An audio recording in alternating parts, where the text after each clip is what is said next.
Welcome to the Beyond Atheism podcast, with me, Nathan Alexander, and my co-host, Todd Tavares. This podcast moves beyond questions of God's existence to ask, what's next in a godless world? If you're enjoying the show so far, remember to like and subscribe, rate and review, and consider supporting us on Patreon. Beyond Atheism is produced and distributed by Atheist United Studios.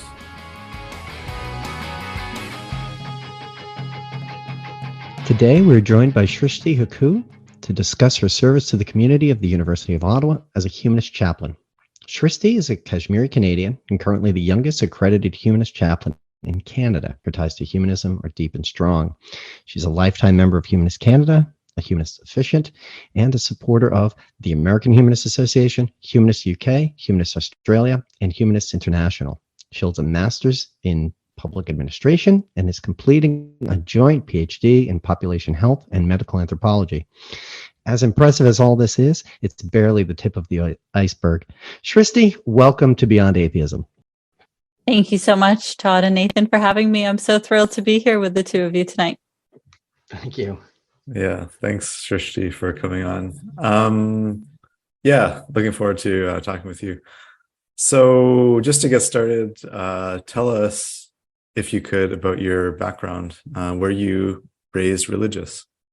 Yeah, that's a great question. So where to begin? My family is Kashmiri by origin. Kashmir, for those listeners who don't know, is the most militarized place in the world, and has a long and sordid history of struggle with religion, religiosity, and how people want to share land based on those things. So both sides of my family are Kashmiri for 7 generations, as far as I know. And we grew up, my family is Brahmin Pandits, so grew up in a Hindu household with extended family that were Hindu. And a small part of my family is actually from Liberia, where my mom grew up. And that part is devoutly Christian. So an interesting mix, but yes, definitely coming from an extended family and a nuclear family that is practices, and is all composed of believers. Mm. So when did humanism enter in? Was that something that you found yourself, or was it part of a family practice? So, as I'm sure will come out over the course of this conversation, I can be pretty stubborn about things. And learning is one of the things that I'm most stubborn about. And that is a trait that my parents had to contend with from a very young age. So, we spent a lot of time, because I think in the Kashmiri tradition, in the Brahmin tradition, introspection, conversation, and specifically in my family, those are things that are really important. So we spent a lot of time around the dinner table talking about politics, religion, and I spent a lot of time listening to folks whenever there were, parties of the adults getting together. These are the things that were discussed. And so I was steeped in it from a very early age, and I was extremely curious. And I would say the biggest sort of turning point for me was when we moved from Delhi to California. So I landed in Silicon Valley at the tender age of 6. And that's where sort of, I would say, my love affair with secularism, humanism started. That's where I was exposed to this idea of a nation founded, at least in principle. We can argue about whether that's the practice now or not, but at least in principle, an entire nation founded on freedom from religious persecution. And you can imagine, given my background and my family history, why that was such a seductive idea. And so, I think I was probably 7 when I was demanding live translations of any service that we would go to at the temple. And soon thereafter, I was recused from responsibilities to attend. Because, I just wanted to know what was happening. I wanted to understand what I was part of. I wanted to make sure that I was endorsing the things that were being discussed. And so that's where the shift to irreligiosity really started. And I would say the decade following that, until I was in my late teens, early 20s, became more about specifically exploring all worldviews, trying to better understand the Quran, trying to better understand the Kitabi Aqdas from the Baha'i faith, trying to better understand Christianity, Judaism, all of the major world religions. And through that process, really not finding anything that fit for me until I went off. I was in my last year of high school in grade 12, and we took a epistemology course, or theory of knowledge. And I think that was when all the stars aligned for me. And I was like, wow, this is about how do we know? How do we know what we know? And from that to my first year in university is really when I started self-identifying as a humanist, a secular humanist. Do you remember what you heard in Temple that I don't know, do you remember what they were talking about? Or was there a moment there where you were like, this is not for me?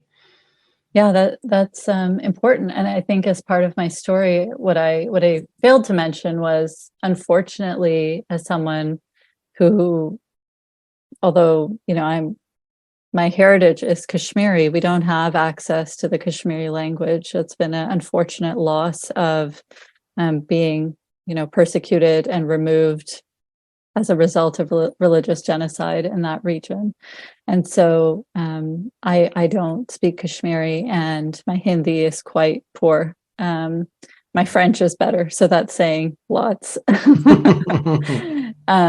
So, unfortunately, I couldn't understand anything that was happening in Temple. The loss of, those languages made it extremely difficult. And most of the texts and most of the things that are being discussed are discussed in Sanskrit or in Hindi. And so it was completely inaccessible to me. And then, so fast forward to, I guess, your first semester of college, where you learn about epistemology and theories of knowledge, I suppose.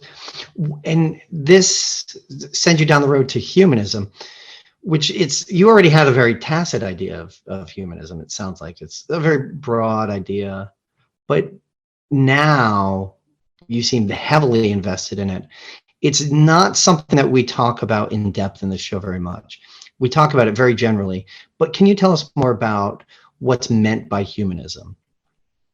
We get these very catch-all general terms. Whereas, is there a lot of, did it require much study? Are there concrete tenets of humanism? What do people need to know before they can say, okay, this is humanism, I am a humanist? Yeah, so,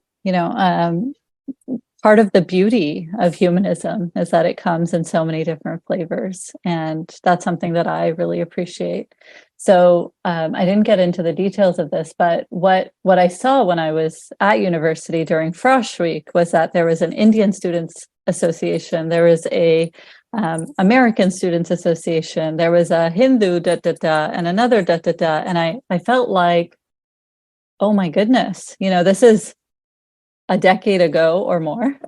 And this was pre the idea of sort of intersectionality being so much in the consciousness and the public consciousness. And so I was in a place where I felt like, okay, what part of my identity is important? What part of my identity is going to decide the community that I want to affiliate with while I'm on campus? And nothing really fit until I went to the humanist table, and there was a big sign and it said secular humanism, we welcome everyone. And it was this sort of instant kinship with the nerds, and I say that with all due love, who were standing there. They were really passionate about human rights and equality, and they were compassionate. And all of a sudden, I felt like I could be my whole self. And so, that's not a technical definition of humanism, but I think that's an important piece of the context around what you're asking about humanism. So I think for me, humanism is really about being able to bring my whole self rather than having to pick and choose between different lived experiences, different identities that I hold within me, which is a really, complex mix, being a first generation immigrant living all over the world. And I want to add to that then that over the next few decades, I spent time with humanists, attending conferences, reading the humanist declarations that exist. And there is a minimum statement on humanism. And that's generally what most humanist organizations require folks to kind of sign off on in terms of becoming a member or becoming a humanist chaplain or becoming an officiant. There is a minimum agreed upon statement. And that statement really emphasizes a few key principles. So it emphasizes, a non-supernatural worldview. It emphasizes empathy, compassion, science, literature, creativity, I think all of the things that make humanity beautiful. Mm-hmm. Yeah. I just to go back to your religious background, I wanted to ask if there's some like potential compatibility between Hinduism and humanism. I mean, for example, a few episodes ago, we talked with someone who's he's part of a humanistic Jewish congregation or whatever you might call it. And I wonder if there's something as similar with Hinduism, like are there humanistic Hindus? Yeah, that's a great question. And that's something that I've certainly been exploring personally to try and reconcile this idea of has my thought process been colonized because I've been primarily educated in the West? That's a really difficult question that I'm wrestling with and I continue to wrestle with. I would say the best resource that I've seen that answers that question is on the American Humanist Association website. And they have a whole pamphlet on what are the concordances between Hindu thought and humanist thought. And I think it would be really important for me to emphasize that a lot of people don't actually identify Hindu thought as a religion. I think oftentimes that's a Western sort of label that gets applied to a philosophy of a region, a worldview, and a worldview that I think has many different paths to kind of what I would consider the idea of enlightenment. And so, there are debates within humanism that are roaring as we get into this world of diversity, equity, and inclusion on where does humanism really start? And some people will tell you that humanism starts with the Renaissance, but I think contemporary belief is moving towards a much more inclusive idea. And that inclusive idea is no, actually, humanist thought started in India, it started in China. So as long as there have been people who have identified in religiosity, there have been people who have been irreligious. So in India, it's often referred to as the Charvaks.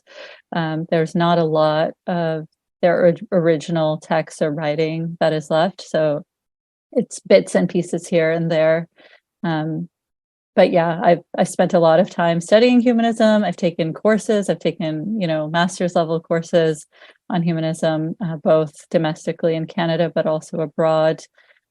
And so there is a lot of complexity to the worldview, and hopefully that doesn't intimidate anyone that's listening. It is actually an invitation to come and explore and read and learn about, all of the different ways that you can live a humanist life and live humanist values within the way that you want to live your life.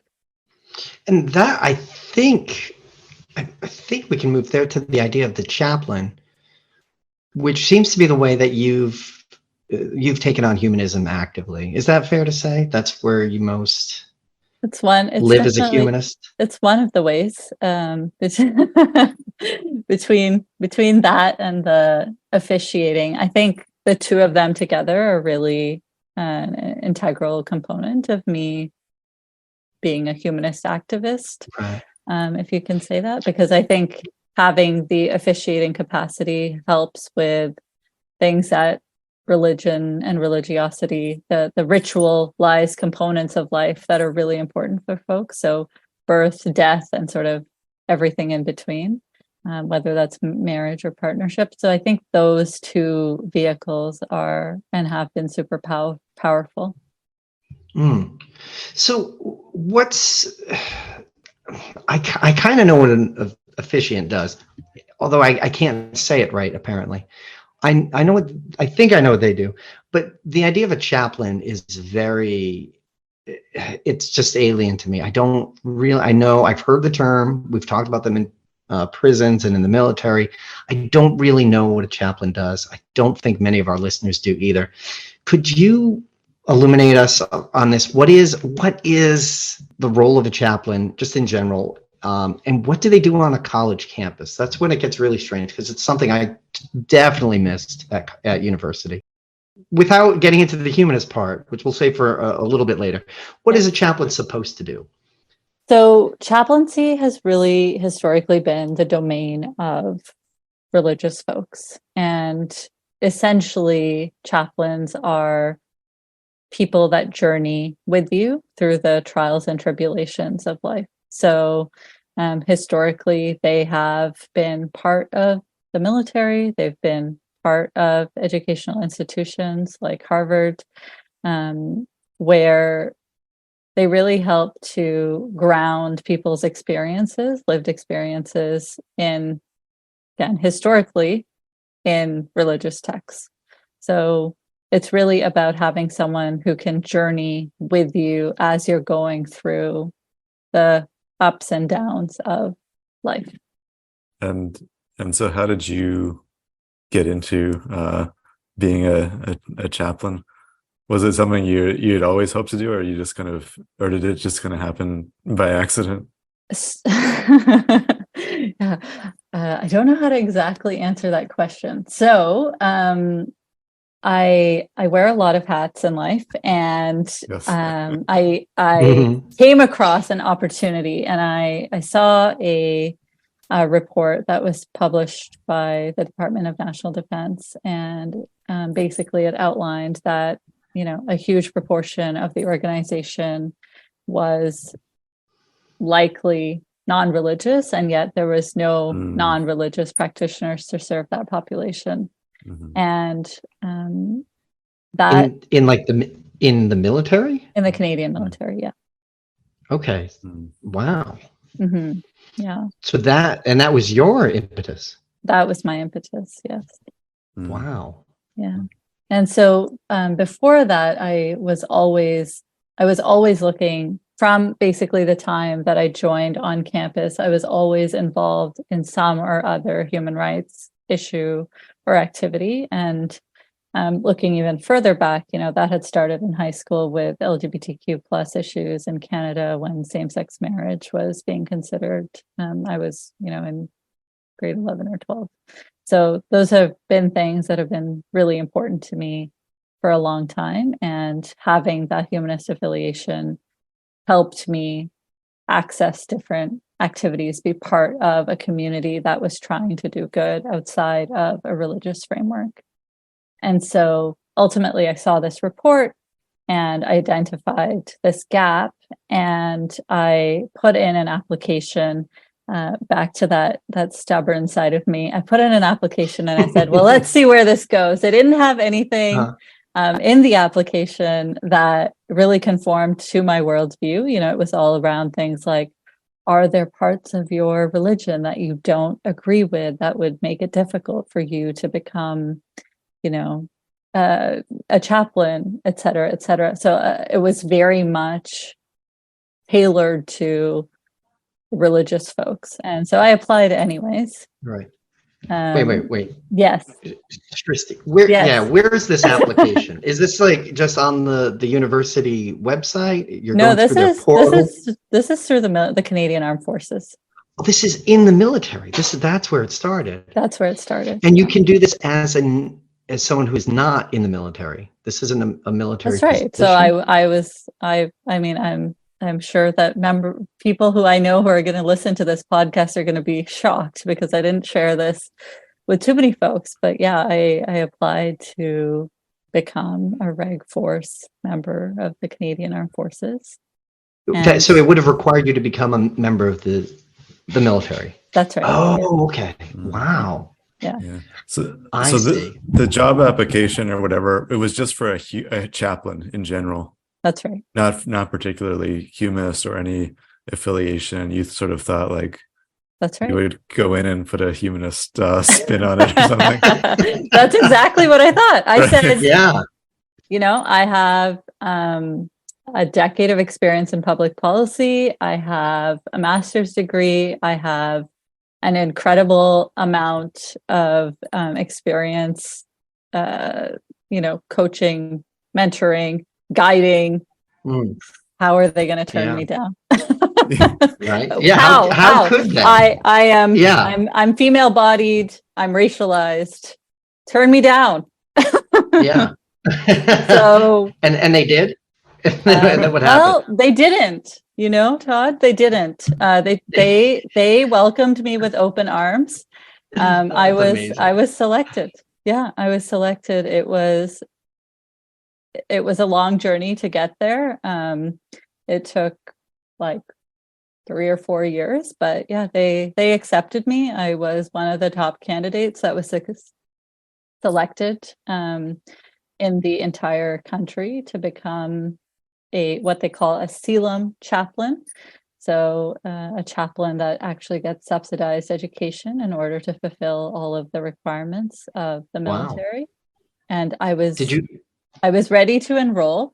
And then like 2 weeks before I was, I had like most of my bags packed and ready to go. I got a really gut-wrenching letter that said, "Oh, we reviewed your application. And by the way, we've realized you have a gluten allergy." Didn't see that one coming, huh? That's not okay. That's crazy. Yeah. And so all of a sudden, my life changed very quickly. I kind of had a 10-year plan of I'm going to join the Canadian Armed Forces. I'm going to become Canada's first military humanist chaplain. And it was gone as soon as it came, basically. That's crazy. It was crushing. There were a lot of tears. Camp? Sorry. Were your bags packed for boot camp? My bags were actually basically packed for what would have been my first semester at university to create essentially a program from scratch for humanist chaplaincy because one didn't exist at the time in Canada. Wow. Yeah. And does it exist now? We've done a lot of good work. So we have now a student at the University of Toronto who is the first humanist candidate in a otherwise religious program.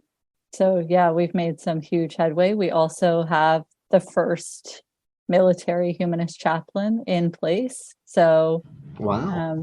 Although I wasn't able to do those things, we found excellent candidates who were and are doing those things and making the dream a reality. Right. Yeah. And do you let them know that it was supposed to be you? Yeah. No. It was me. I did this. Yeah. Well, you're the path breaker. Exactly. Yeah. I don't know about that, but I was and I continue to be part of their journeys, and I'm grateful for that opportunity. I hope that I can continue to be a resource for them. I was really grateful to meet folks as they were on their own journeys, trying to figure out, how they wanted to chart their careers, and it just worked out. And so I am grateful to have had a hand in selecting these folks and helping them advance. Yes. Yeah. Spoken with the elegance of a true humanist. Exactly. Yes. Yeah. And so after that, then how did you are now the Humanist Chaplain at the University of Ottawa in Canada. And so how did you get into that? Yeah. So once my plan fell apart, I as I said, there were a few tears, and then I regrouped and thought about where else I could lend my expertise. And I have spent a lot of time in school in a lot of different countries. Yeah. And so I thought, what better place than to provide my services? So I actually went on the University of Ottawa website, where I am currently a student as well, and thought, hey, here's another gap. So why not? Perfect. Why not fill it? Yeah. And so I applied, and they accepted me, and the rest is history, as they say, basically. So I've been working with the interfaith team, which is not a word that I love. Let's be honest. I don't love that F word. Interfaith. Yeah. The latter half, the inter part is fine. Right. Yes. The faith I find exclusive, which is an ongoing conversation with the folks at the University of Ottawa. I don't find it to be a inclusive nomenclature for students who don't have faith, and I think we want to be more inclusive. So anyways, I applied, they accepted me, and I've been seeing clients at the university since then. So that leads me to a bunch of questions. The first being, was the application process the same as the military? Did it have the same questions, or did you think it was more accommodating to people who are humanists, like chaplains that would be of no faith? So, I mean, the military application was extremely rigorous. I mean, I did multiple interviews. There were a battery of tests about, my health, alcohol consumption. I did a physical. I was getting up every morning to make sure I was, had my rucksack and carrying around 30 kilos to make sure I could get through basic. And University of Ottawa didn't make you do that. Yeah, not quite. They test me in other ways by making sure that I pass my thesis. So that's a whole other ball game. But so the process was completely different. We now have a humanist chaplain in Canada at a hospital as well. So the first milestone there. So each facility is very unique, and I've actually started looking at volunteering at another university also in town, Carleton University, and their application process is completely different. So every institution across the country is unique, and I think they're contending with how to evaluate us fairly in comparison to our religious counterparts. Was your lack of faith ever an issue in the application process? No, I'm undeniable, Todd. I didn't want to make it personal. I was speaking about checking a box that has a religion next to it, but that doesn't come up when you apply for these. No, I mean, because I am explicitly applying as a humanist chaplain. There is no. I'm not playing a game when I apply. I clearly outline that I am a humanist, and how my first question is, how can we make this work, rather than, why would you want to say no to me? So I don't focus on that. I say, what are the gaps in my, education, in my experience, etc., that would need to be filled in order to make this something that you could justify. So there's no religious test, and it's not an explicitly religious position. No, not at all. And I think the chaplains, I would say the chaplains that are most successful are the ones that can actually meet people where they are. So I've had religious folks come to me who are struggling with their religiosity. And my job is not to proselytize, it's to, empathize, and it's to give them an opportunity to see if our community is suitable, interesting, something that they'd like to know about. I think it's a space where hopefully they can feel comfortable sharing whatever struggle has brought them to my, virtual door. And I think, lastly, it's really about meeting the person where they are. I think chaplains that are not able to do that, as you can imagine, some chaplains have very strong views around things like abortion, have very strong views around things like trans identity. I think those chaplains struggle the most in contemporary society with contemporary issues. And how do students find you? And what sort of things like are they seeking out usually when they come to you?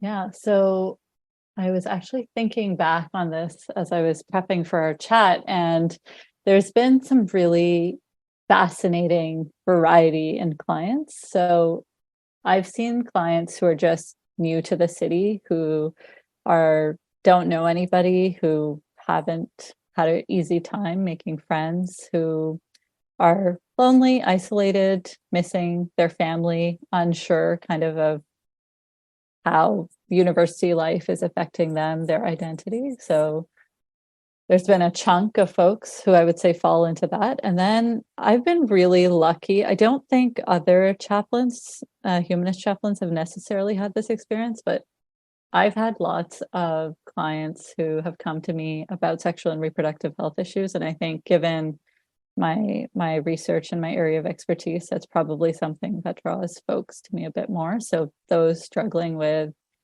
coming out within a religious community, or sexual violence, abortion, infertility.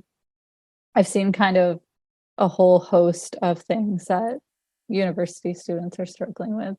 And there's certainly been folks that are struggling with mental health issues, which I would say is out of my scope of practice. So dealing with things like self-harm while on campus, suicidal ideation, those are obviously huge problems. And I think there's a chunk of folks who are just struggling with deconversion. It's their first time sort of away and quote unquote free from sort of the pressures and expectations perhaps of the community that they grew up with. And so they're going through the process of learning about things through an academic lens, learning about the concept of evidence and how do you apply that to your life, and how do you apply that to things like ethical decision making. And that can be really difficult and destabilizing if it's not something that you've been exposed to before. So I would say that's kind of the breadth of things that I've dealt with. And I've had colleagues who have dealt with things like medical assistance in dying, which I think is such a privilege.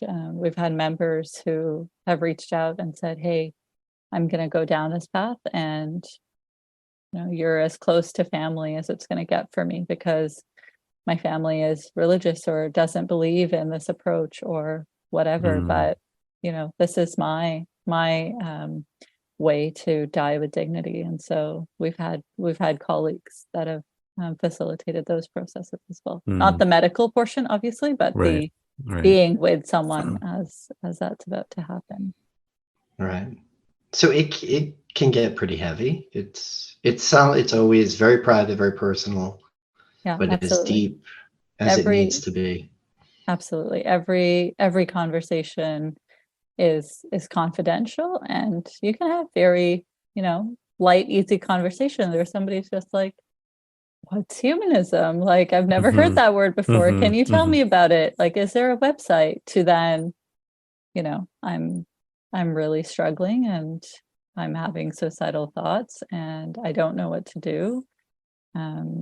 It is certainly a broad spectrum of the human experience.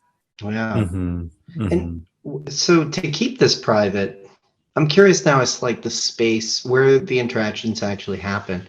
How much of it is virtual and done online, like the way we're doing this, and or are there like facilities on campus that allow like a sort of safe space that's private and protective that people can go to? Yeah, so there are spaces on campus. I have to say, I'm an errant chaplain, unsurprisingly. I've never been to the spot on campus where students can actually go. So I host all of my office hours virtually, and then I'm always willing to meet students at a place of their choosing. Obviously not their private homes, because that comes with a whole host of ethical issues, but in a public place like a coffee shop, if that's something that they want to do, that is always something that I offer to clients, but it's primarily done virtually in my case. I know other colleagues have different experiences. Our military chaplain, for example, is very much boots on the ground with fellow military personnel and experiencing day-to-day life with them. But so much of what university life is or has been the last few years has been virtual, that I think having that option is super important, and has been super important through the pandemic. Yeah. And then how do the students find you? Is there like a directory they go to? Do they get to choose which one they want? Do they want the humanist or the military guy? Yeah, absolutely. So there are a few websites. So really? on the Humanist Canada website, we're listed. So any member or any individual who's just exploring the website can reach out through there. But then we also have a website under the mental health and wellness pillar of the University of Ottawa, where folks can reach out. So there is an entire sort of section dedicated to spirituality and wellness, and you can see all the faces of the lovely chaplains there and have your pick. Yes. Yeah. Yeah. And actually, on that note, I was gonna ask, like, do you hang out with the other chaplains, or like what is your relationship with them? Like, I know you mentioned earlier about not loving that interfaith kind of angle, but yeah, do you how do you get on with the other chaplains? So I should be clear. I love the concept of people with different worldviews working together. Mm-hmm. I really Yes. want to make that clear. I do think that the word faith is exclusive, though, because obviously I don't have faith, and I take a lot of pride in not having faith. I consider that a key part of my identity is actually I don't have faith. I empirically test things. I look at the evidence, I read literature, et cetera, et cetera, et cetera. So I just find some of the nomenclature, even around things like spirituality, can be limiting. I don't know that I personally would say that I'm a spiritual being, insofar as the word spirit kind of refers to some sort of like ambiguous, I don't even know the words to use, some sort of ambiguous kind of body that we're kind of deferring to, right? So I think these are very loaded words, and I think they obfuscate the human experience. And so my preference is really to talk about the 4 E's. So ethical, existential, emotional, and equity issues are things that when I work with my chaplaincy colleagues, those are the things that I try and focus on, less on scripture or the G word. Right. Do you guys do often get together? Is it like we do? Yeah, we have parties, or we have monthly meetings. Okay, not parties necessarily, but yes. Meetings. Yeah, they're pretty. It's a pretty serious, I would say, bunch of folks.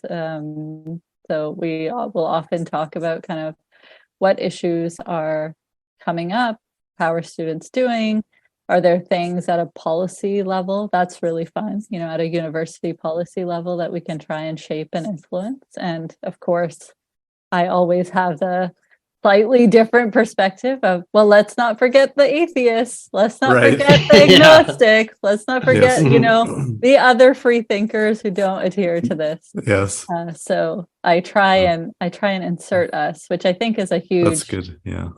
important part of, chaplaincy, humanist chaplaincy as an activist opportunity. I think it is for us to be in spaces that we're historically absent from. Right. Yeah. But Yeah, I definitely. imagine there's a lot of professional overlap, though, being like all chaplaincy, if that's a word. There must be professional overlap. Like most of the perspective is the same. Is that true, or do you find that there's a wide variance between one to the next? Can you clarify what you mean by professional overlap? So, like, as a professional position, they must. I would assume, going into this, 50 minutes ago, I didn't know what a chaplain was. They must, right? Like, it's got to be like, look, we're here to help people in these particular ways, and this is the way we do it. And you're not going to vary too much from that, right? It's not psychiatry. It's not, I don't know, prison warden. It follows a code of conduct. Everyone is, do you all need accreditation of some sort? We do, yes. Yeah, absolutely. Right. So, we're endorsed by our respective bodies.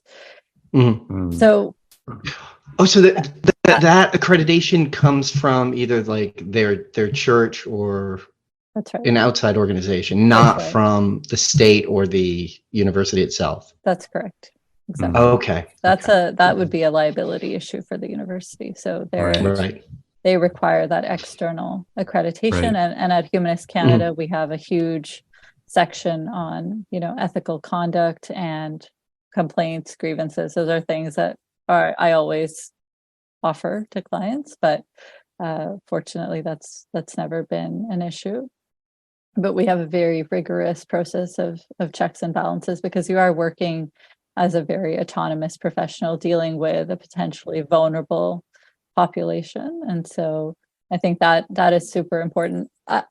As you can imagine, I have never gone to see, as a client, a religious chaplain. So I cannot tell you exactly what happens in those rooms.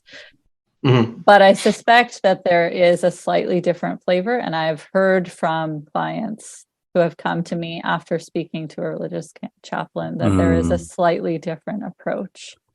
Yes. Because I am not, in principle, I don't hold doctrinal views in principle. And so I think the approach is fundamentally different. I don't have a position that I'm trying to perpetuate in the world on issues. If a client comes, so let's talk about one of my favorite topics, abortion. So if a client is coming to me and the saying, funnest of topics, yes, keeping it light here, is saying to me, I'm really struggling with abortion because of the worldview that I hold.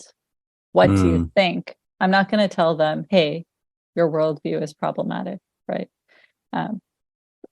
I would hope that other chaplains would not do that, but I can't say for sure.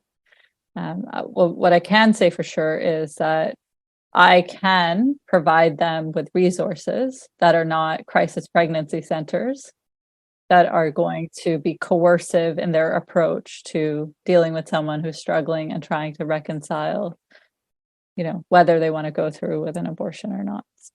So I think that's where there might be a bit of difference. It's on some of those really contentious issues where humanist, atheist, agnostic, free thinkers generally tend to be a bit more flexible. So I bring that flexibility. Inherently, that flexibility is built into this worldview. I just had one other question. It's sort of a two-part question. How long have you been a humanist chaplain at the university? And then, are there more issues that are coming up these nowadays versus when you started or whatever? I don't know if you sort of trends and what you're seeing, stuff like that. Yeah, so the military chaplaincy thing falling apart didn't happen too long ago. So I've been a humanist chaplain at the university for a couple of years now. So I can't say I've had a very long trend analysis, but I've heard from other chaplains who've been at universities longer that they've seen the issues that people are struggling with evolve as more, for example, international students arrive on campus, or as we went into the pandemic and people were trying to deal with virtual learning, or from literally all over the world. I think the nature of issues has certainly evolved, and I'm very grateful that because of my research, I think I disproportionately amongst my colleagues kind of get requests around sexual and reproductive health issues, which I feel personally uniquely positioned to talk about. So those are certainly the ones that I tend to see more of, but I see the whole gambit of, just I'm new to town too. I'm struggling with a class. I can't get my essay done on time because I'm really stressed because of XYZ reason. And we kind of talk through those kinds of things. So I haven't seen in the last few years a huge shift in the nature of issues that students are dealing with, but they really do, I think, fit the 4 E's well. You can cut them up into those themes pretty easily. All right. Nathan, you want to push this further? I could go for another hour easily, just learning the ins and outs. I would have a lot of questions about paperwork. That sounds like fun. That's, if you want, positions like this have to have accountability. They're always keeping track of this stuff. But with that out of the way, Srishti, this is the lightning round. It's called Can a True Atheist? It's simple yes or no questions, which you're allowed to elaborate on. You can say as much or as little as you like. Just remember, there's no wrong answers, but a lot of people will think so. With that in mind, Srishti, can a true atheist believe in God? Yes, absolutely. Atheists we don't engage in mind control as much as some folks would like to believe. So you can certainly publicly claim to be an atheist and internally pray to God when you go to sleep at night or when you have a stomach ache. I think, yeah, absolutely. That's a real thing. Do you think it happens much? Yeah, absolutely. I think people really struggle with their identity. I think we undervalue this idea of folks that are questioning their identity at any point in time. And so, absolutely, I've seen people who are struggling with concepts of God, or what is now known as the spiritual but not religious community. I mean, what does that mean? People are contending, I think, all of the time with this concept. So yeah. Now, this is something I've been super curious about. Have you counseled people? Have you met with people who are like, I'm an atheist, but I'm worried about gaining faith? People who think that they're losing their atheism. Does that ever happen? Yes. Yeah, it does actually. That's amazing. So interesting. It was one of the most fascinating conversations that I've ever had. I had a client come to me and say, my parents were religious. I grew up atheist, and now I am feeling lost. I don't have a sense of community, and I look at my, fellow, I won't say what religion, but people of a specific religion gathering. I see them celebrating things, and I don't do that. I don't have those rituals. I don't have that grounding in community. What do you suggest? And I said, well, believe it or not, there are folks just like you all over the world. And, there are committees. Humanists love governance. So whether you want to join at the local level, so there's, the Humanist Ottawa, or you want to join at the provincial level, which is the Regional Association of Humanists, or you want to join at the national level or you want to join at the international level.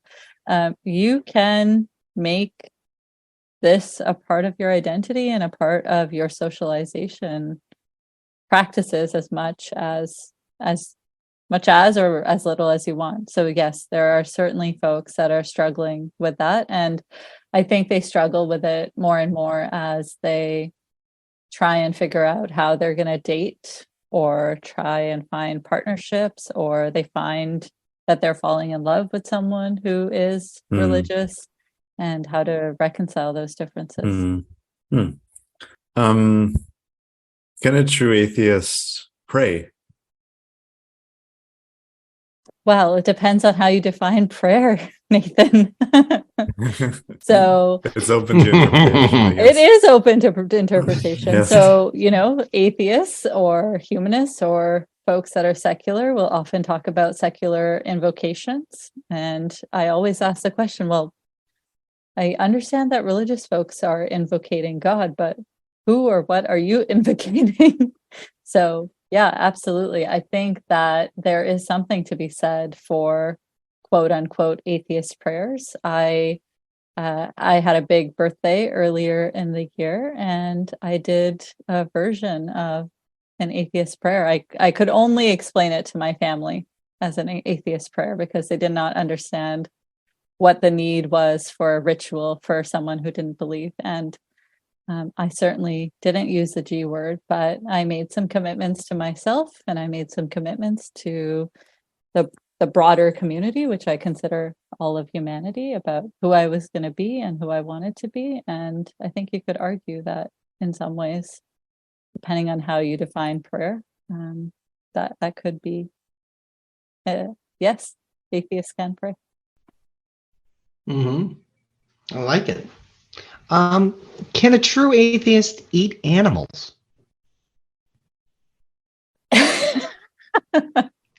Wow. Uh-oh. It's not a trick question. This is the heavy one. This is the weird thing. Yes, I think there are lots of people that have, pretty religious views about this, and I don't consume a lot of animals or animal products, but I would be lying if I told you that I've never had kangaroo. So yes, I think a true atheist can have a variety of nutritional worldviews. Okay. Yes. Can a true atheist believe life has meaning? I think absolutely. I think absolutely a true atheist believes that life has meaning. And I think atheists are often very vocal about their beliefs because they do feel that life has meaning, and they organize and they are activists and they're fighting for justice all over the planet, whether for fellow non-believers or whether for the rights of members of other communities. So yeah, absolutely. Can a true atheist be frightened of AI? Can a true atheist be frightened of artificial intelligence? Yes. Yes, absolutely. Human beings are atheists, and human beings have all sorts of fears. I know on campus, probably every good academic is struggling with, what am I going to do with ChatGPT right now? And how am I going to integrate that into the curriculum? Or how do I teach people to think things through when AI can answer any question I can otherwise populate? So yeah, absolutely. I think fear is certainly something that atheists and all human beings have, and I think it's okay. It's not a bad thing. Okay. Can a true atheist break a promise? Yes, unfortunately. True atheists are mere mortals, and we do make mistakes. And I think the really good ones among us, which I think are most of my fellow people in this community, are able to acknowledge and and accept when they've made mistakes. Yeah, that's key. And finally, can a true atheist reject the idea of human rights? What do you think, Todd?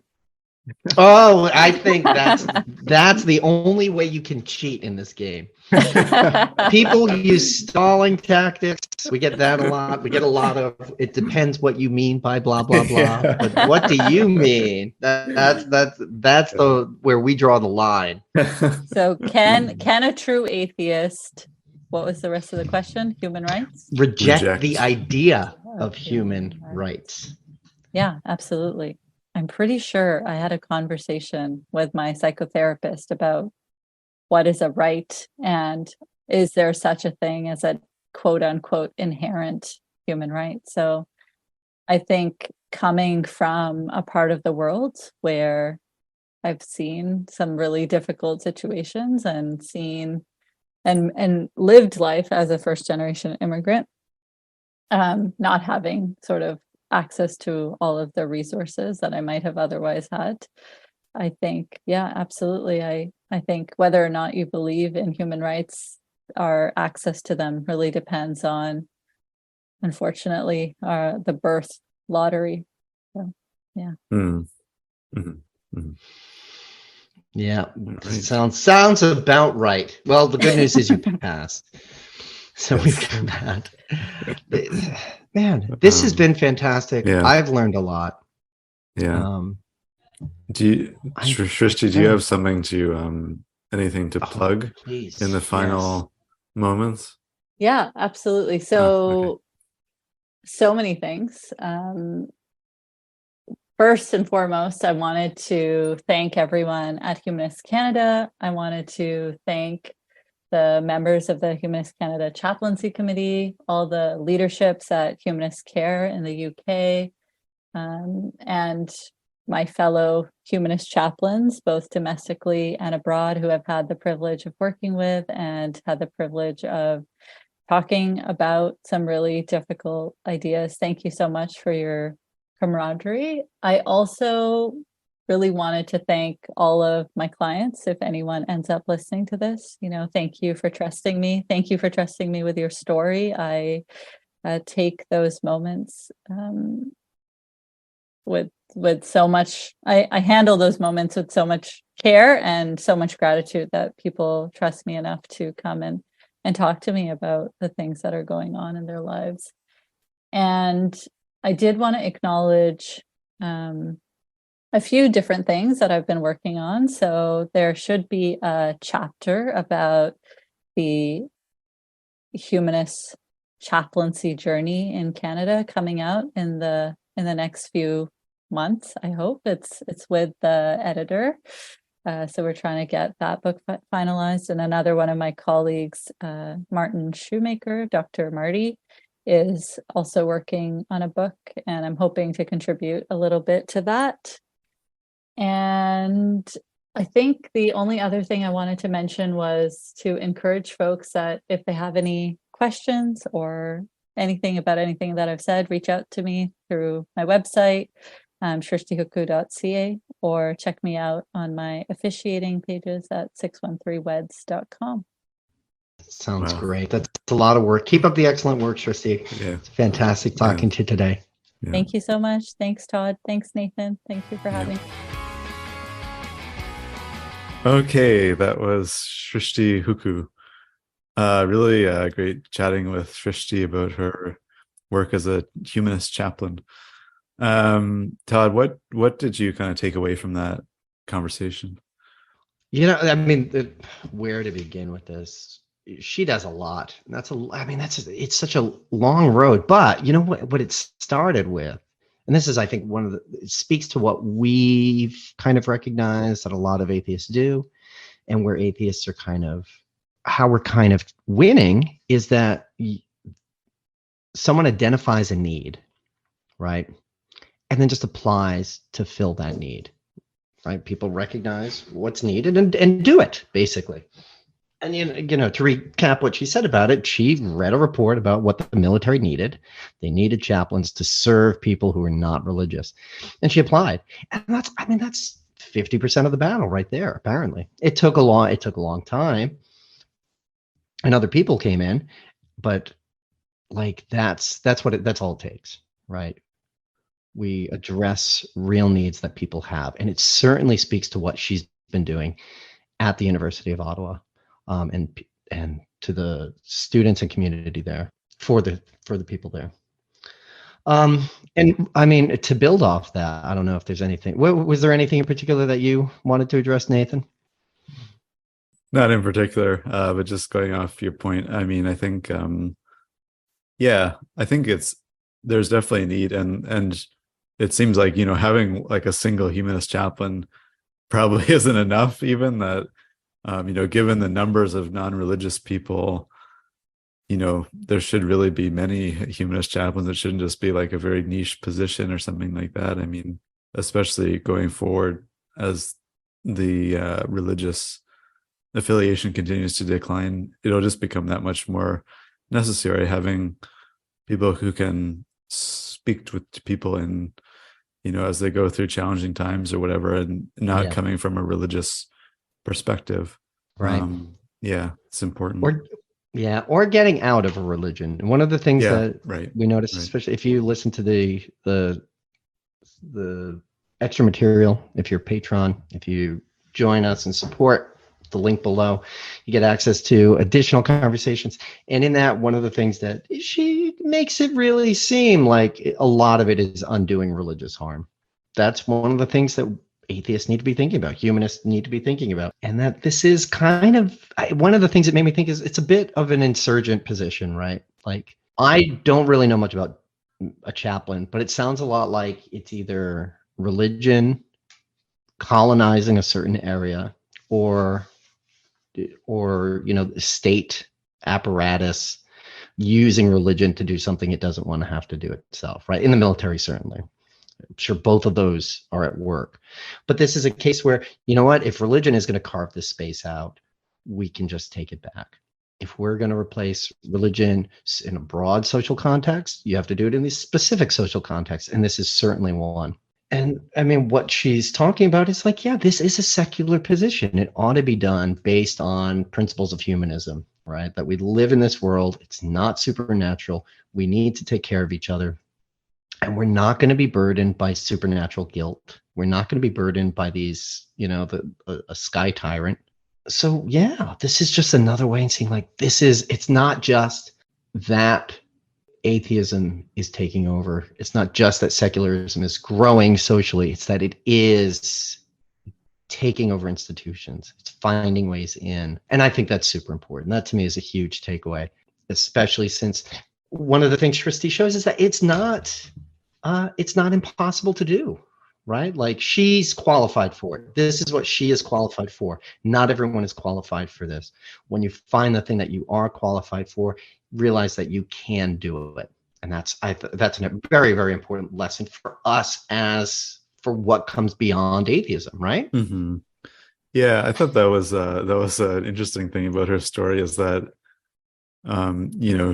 she saw this need and then she went and tried to fill it. And that was like, it wasn't like, like, okay, there's not a humanist chaplain. Like, okay, that's a shame. It's, she's like, well, I'll just be that humanist chaplain. And I think that's encouraging too. If someone is interested in helping out, I'm not sure, like, what all the qualification process is. Obviously there is a process to it, but I mean, I think it's something if people are interested, it's definitely something to look into. And I think it's, taking that kind of active step and kind of like, creating filling the need and so on, I think is important to do if you're interested. Yeah. And I mean, and one of the things is that, like, she was expecting, I can project it. I was definitely expecting at that point in the story, right? Like, that she applies to the military and It's like, oh, wait a minute, what religion do you go to? Can we get a letter from your temple, right? Like, we need some background on this. And instead, it's like, oh, can you carry a heavy backpack? That's what they wanted to know. That's what matters. Because it's I mean, to the military's credit, like, they've recognized they have secular. Hey, how about this? There are atheists in foxholes, and that they need a way to be able to aid them in simple ways through their chaplaincy. So yeah, it's not that it's people apply and get, glances and second guesses and concerns because they're humanists. It's that they're wanted because they're humanists, which is a surprise, right? That. Yeah. I think it's it really sucks. The gluten allergy was the ultimate undoing. Doesn't make any sense to me that they might have asked this earlier in the process. But I know. It could be. I know that could be a way, the way they found to I don't not know. have her. I mean, But I guess they already kind of makes sense. They have another one now. Who I guess does not have a gluten allergy. No, because I don't know. I mean, eating a lot of bread and stuff like that's important. I guess it's important. Yeah, you don't want to, when you're like trying to get your troops to the front line and trying to get them to fight. You don't want to have to make 50 separate lunches for everybody. Separate the gluten. Right. That's too much. Looking out for those who's got celiacs, who's lactose intolerant. Yeah, these things, they're just, can't you just give everybody the same meal? Yeah. Right. That's the thing that matters. Yeah. It's not humanism. Right. Yeah. Yep. So yeah, I mean, and it kind of, especially, this makes a lot of sense too. Not a lot of sense, but the idea of, becoming humanist chaplains, having more humanist chaplains as a kind of free service on campus.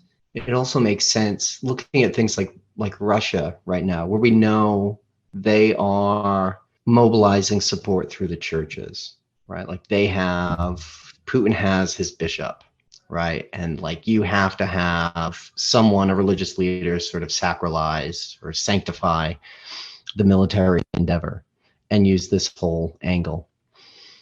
Like, that's something humanists are against. It's something atheists would be against, right? Like, why are you having religious leadership tell people they need to go to a stupid war? And this cuts that cord, and it's so important in that sense. Yeah, that would be good if the humanist chaplains in the military spoke out in the future, if it came to it, that they could speak out against this sort of thing. Yeah, but not even speak out against it, just not speak on behalf of it. Yeah, that's right. That's another thing. Yeah, you're right. Right. You're and right. Which is, the point, and as Srishti said about, like, when she is in, I don't want to call it counseling, but when she's talking with people, it's not about proselytizing. It's not, I mean, there's nothing to really proselytize to, right? It's not about condemning them. It's not about dogma or following spiritual laws or religious laws or traditional laws.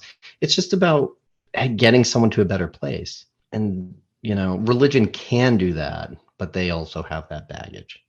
So this is something where it gets rid of that baggage and, again, leads us down this path to greater individual liberation. Oh yeah. So I mean, and she's a super impressive person. You're lucky to have her on campus. Yeah. Yes. Yeah. So whenever you got problems, Nathan, you know who to call now. No, I will. Yeah. Did you know you had chaplains on campus? No, I didn't know that.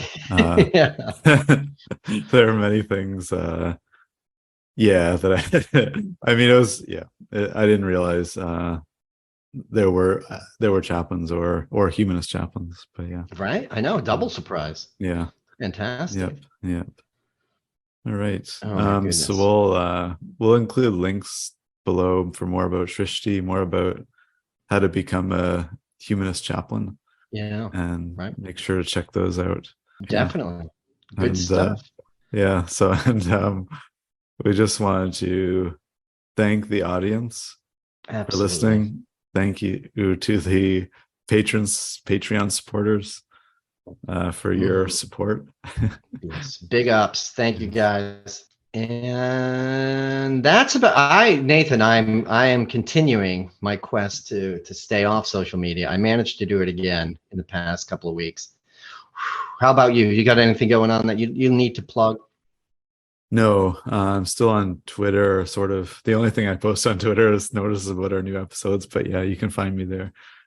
Yeah. Yeah. And of course, any complaints, go to Nath G. Alexander on the Yes. Twitter. Yeah. Yep. So yeah, big ups all our you guys listening, supporters. If you're new, if you're just catching this for the first time, or you don't have money you want to throw us, like and subscribe. That's a big help. We really appreciate it. We love hearing from you at Nath G. Alexander on the Twitters. And that's all for now. Talk to you later. Bye-bye.